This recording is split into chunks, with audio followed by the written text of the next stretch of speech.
मीरा, जो मीरा देवी थी वो भगवान की अत्यंत प्रिय, और वो क्या कहते थे, मेरो तो गिरधर गोपाल दूसरा नाम कोई,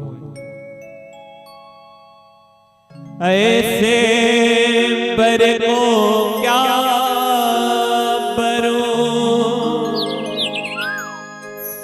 जो जन्मे मर जाए,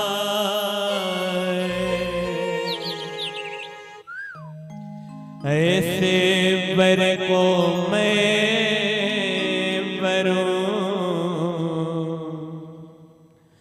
चूड़िया मर हो जा,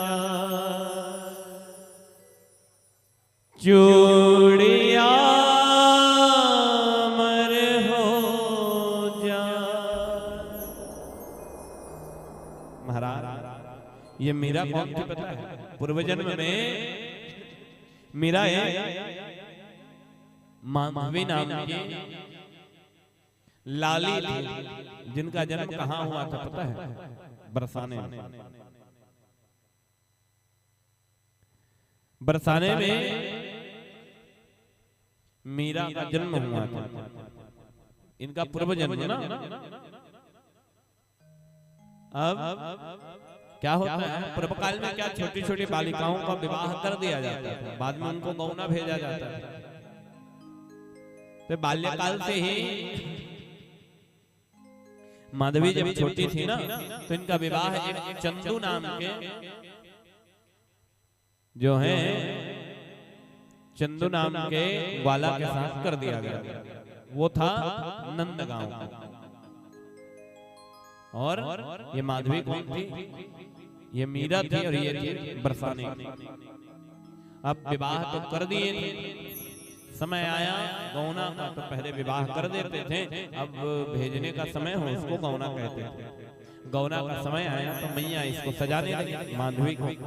माधवी को जब मैया समझा रही है, अब देखो कोई भी माता जब अपने पुत्री को भेजती है कहाँ, उसके पियर के घर, पति के घर, तो महाराज समझाती है ना, बेटी ये मत करना, वो मत करना, ऐसे कोई भी काम मत करना जिसपे हम पे आ जाए, सबसे मधुर बोलना। अब माधवी का विवाह अब गौना लेने जब आए तो उनको माँ समझा रही है, कहे बेटी तू जहां जा रही है ना वो नंदगांव, वहां एक जादूगर रहता है। उनकी माँ समझा रही माधवी, कहे वहां एक जादूगर रहता है, जैसे जादूगर के हाथों में क्या रहता है? छड़ी, वैसे उसके हाथ में है छड़ी। वो छड़ी कौन है? तो कहे बांसुरी। कहे वैसा जादूगर है, एक बार अपनी आंखों से किसी को देख लेना तो वही धरा का धरा रह जाता है, वश में कर लेता है आंखों से देख के।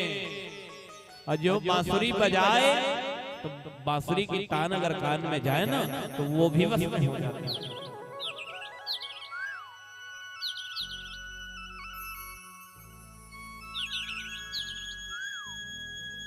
अब ये माधवी ने कहा मैया अगर कहीं वो जादूगर मुझे मिल गया और उसकी बांसुरी की तान जो है मेरे कान में चली गई तो मैं तो बस में हो जाऊंगी, तब मैं क्या करूंगी?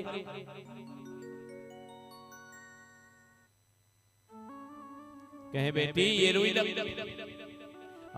मैया ने क्या किया? उसके कान में रुई लगाने के लिए दे दे, कहीं ये रुई रख। पहले तो रुई को डालना, और जब भी ऐसा कोई तान सुनाई दे ना तुरंत कान बंद कर दे, इससे उसकी बांसुरी की तान तेरे कान तक नहीं जाएंगे।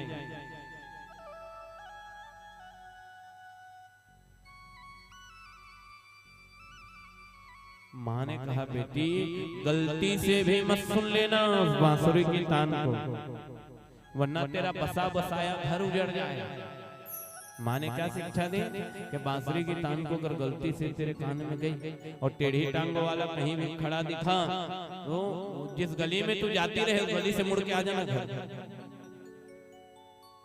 और कहीं बांसुरी सुनाई दे तो कान में रुई डाल के बंद कर लेना कान हाथ, वरना तेरा बस्सा बसाया घर उजड़ जाएगा। अब इसने नहीं जाना। गौना लेने आया चंदू। चंदू जब गौना लेने आ रहा था तो भगवान मिले रास्ते में। भगवान ने कहा ओए ओए इतना सज संवर के कहाँ जा रहे चंदू। चंदू ने कहा बहू लेवे को जाए थे लाला। अच्छा बहू लेवे को जाए। जब बहू लेके आ तो सबसे पहले मुंह मुझे दिखाना, मतलब उनकी मुंह जो है मुझे दिखाना। वहां की प्रथा थी जब भी किन्हीं के घर बहू आए ना तो सबसे पहले यशोदा मैया देखने जाते इनको बहू को और कुछ न कुछ उपहार देते और यशोदा मैया के साथ कन्हैया जी भी जाए।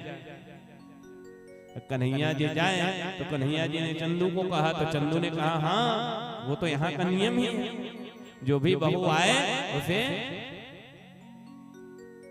जो है सबसे पहले उसको मुख को जो है यशोदा मैया ही देखती है लाला, और तू तो अपना मित्र है।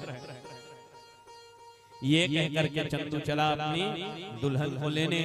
मांडवी बैठी और बैलगाड़ी में लेकर के आ रहा था। उसी समय भगवान कन्हैया खड़े थे। कहे चंदू बहू का मुंह नहीं दिखाएगा। चंदू ने कहा तुम तो मित्र हो क्यों ना दिखाए। अब उसी समय वो मांडवी थी, उन्हें कहा गया था कहीं भी टेढ़ी टांगों वाला मिले तो उसे मुंह मत दिखा और बंसी बजाए तो मत सुनना कान।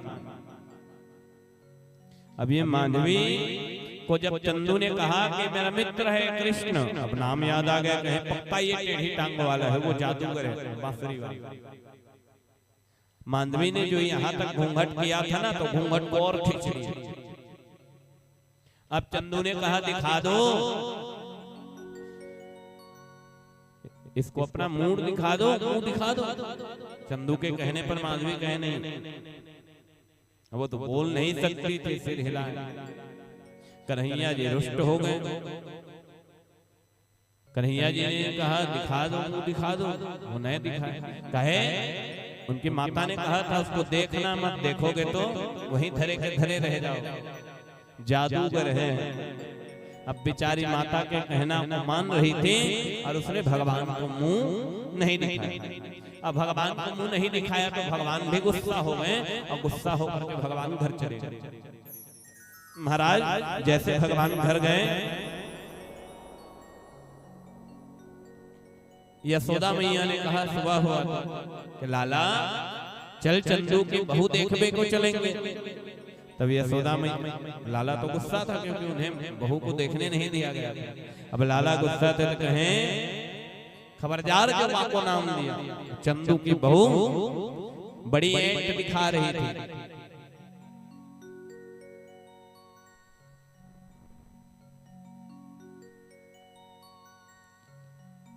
बड़ी ऐंठ दिखा रही थी, मानो कोई चंद्रमा ही ले आया हो।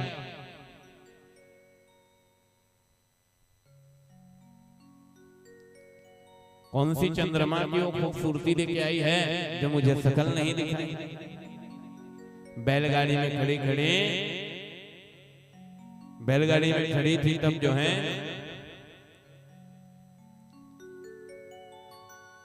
हमने उनका मुख नहीं देखा। कोई चंद्रमा की जैसे सुंदर खूबसूरती लेकर के नहीं आई, हमें मत हो जाने को।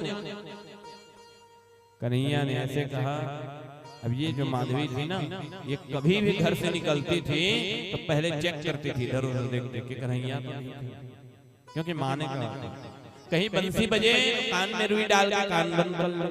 ऐसे ही जीवन बीतता गया बीतता गया बीतता गया। भगवान गोपाल जी को नहीं इन्होंने देखा ना, गोपाल जी ने उनको देखा। बीतता गया समय। एक दिन क्या हुआ, ये अचानक गई और उसी समय भगवान ने गोवर्धन जी को उठाया।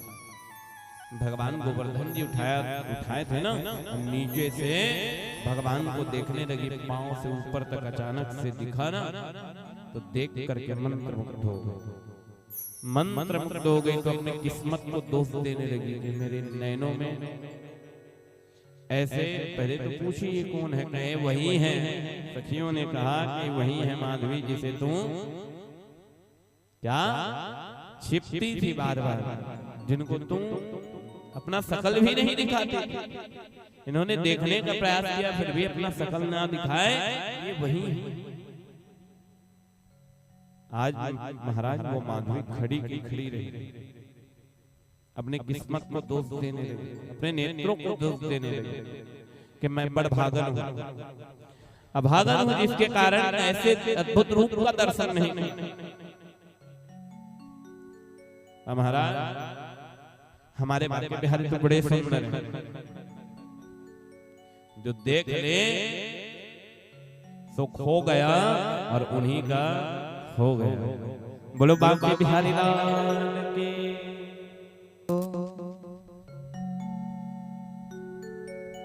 चलिए आइए बाके बिहारी को याद करें।